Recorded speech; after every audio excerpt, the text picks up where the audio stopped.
Hey everybody, it's Kayla. Look at my little banner that I got, Unfiltered with Kayla. I got this little mic.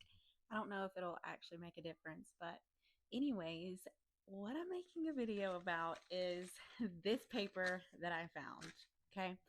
I wrote this paper out. It had to be like 2021 or 2022, so years ago. It was when I was with someone previous, and these were things that had to change, or else I could not be in the relationship anymore. But let's backtrack. Okay, you're in a marriage or a relationship and you don't like something that your partner's doing. First, I truly am hell bent on communication. If you don't like something, don't sit there and let it stew and build resentment towards your person. Just simply go talk to them. And if they love you and they care about the relationship, then they'll want to come to some sort of mutual grounds to make both of you happier. Is Muggsy. Do you want to say hello? Say hello. This is Unfiltered with Kayla and Muggsy. Anyway, oh, he's a baby. He is very sleepy. If that person is in the relationship to the level that you are, then communication is going to do you guys a lot of good. Now, if you're in a relationship where the other person is not willing to see your side of things or see where there could be improvement, they're not receptive to anything, well, you just shouldn't be with them, okay? All right. Now, if they are receptive, and a lot of times people will say, okay, you don't like these. Okay, give me one more chance. Stay with me. Give me one more chance to make it right. You stay. It's okay for a week. Things go back to exactly how they were, right?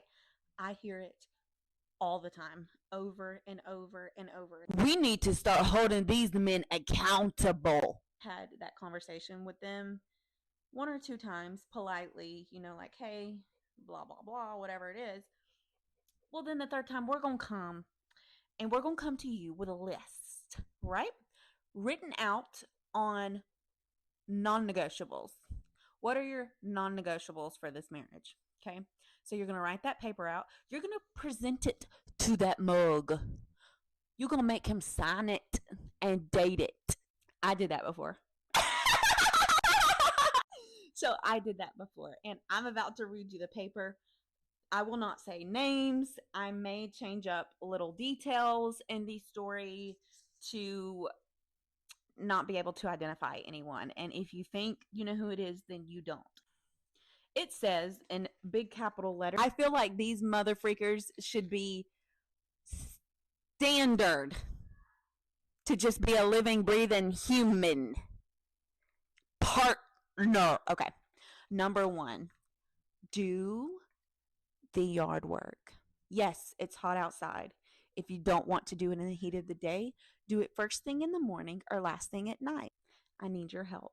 So for years, I cut the grass, bro. I did. It was terrible.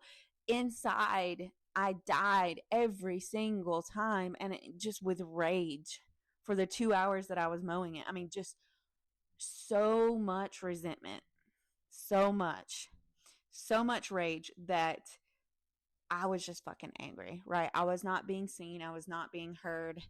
And quite frankly, I was being taken advantage of because he knew that if it got long enough, I would get embarrassed enough and just cut it myself. Number two, do what you say you're going to do. Okay, let's elaborate. A man is only as good as his word, and as of right now, anytime you say you're going to do something, I roll my eyes because I know it's all talk.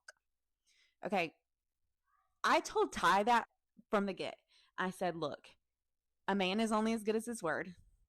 If you tell me you're going to do something, do it, or else your word's not going to mean shit to me. And if your word doesn't even mean anything to me, then what are we doing here?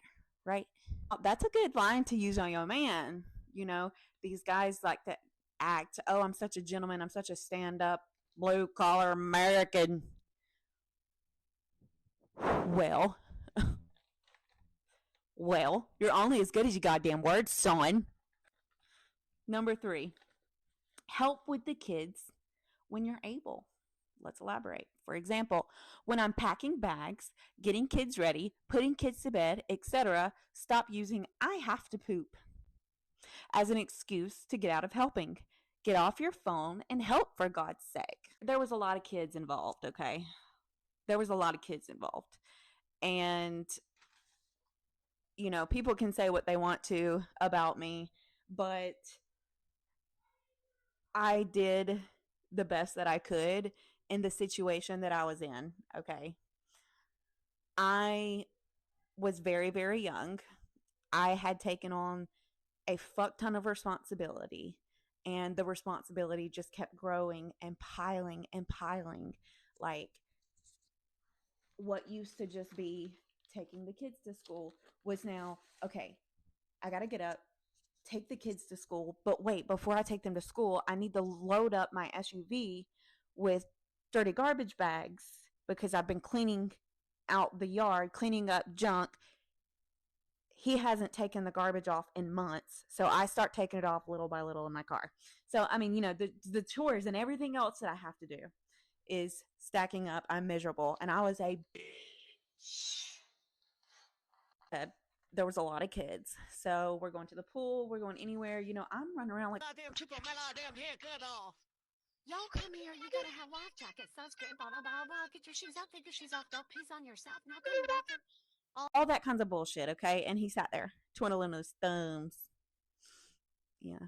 Our friends would say things about it too when he wasn't around, but hey, whatever. We're going to skip number 4 just because I think we should. Number 5 is do not mock me. And what I mean is, when you're in an argument with someone and you'll be like, I don't care. And then they'll mock you. I don't care. So for some reason, that is a huge trigger for me. Someone does it to me, I snap, and I can't even help it. And he knew that I struggle with mental health and knew that I was diagnosed with what I was diagnosed with, knows that I'm on medication, knows my triggers, okay? And he would do that. And to live like that for years, I feel like it really aged me. Just to have your triggers constantly poked at. Stop putting your hobbies over chores and things that need to be done. Let me elaborate. There's no time or room or resource for hobbies with the shape that our house is in. Falling apart, literally.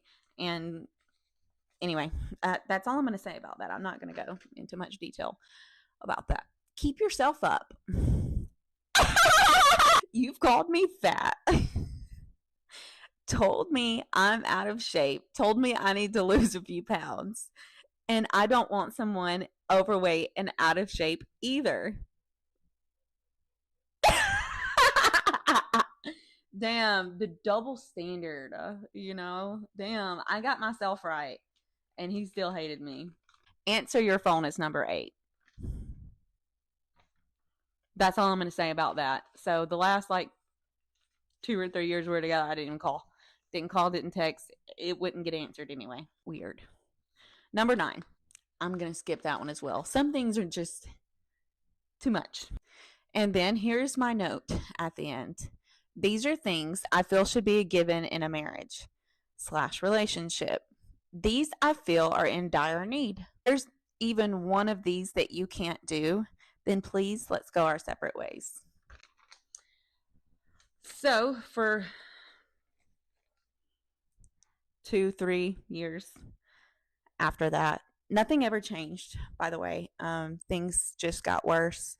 And let me just tell you, if you already know that you're with someone that isn't giving you what you need from your marriage or your relationship or from your partner, then odds are they're not going to, if you've already talked to them about the situation. Odds are they're not going to, because let me tell you, a man that wants to will. Swear to God. I done got me a good one. Okay. And that man is so competent and resourceful. I mean, that's my guy. Anyways, that is all that I have for tonight. How's your first full 20 hours been? Are you enjoying yourself? He's a goddamn beaver. He's a goddamn beaver. Are you enjoying yourself?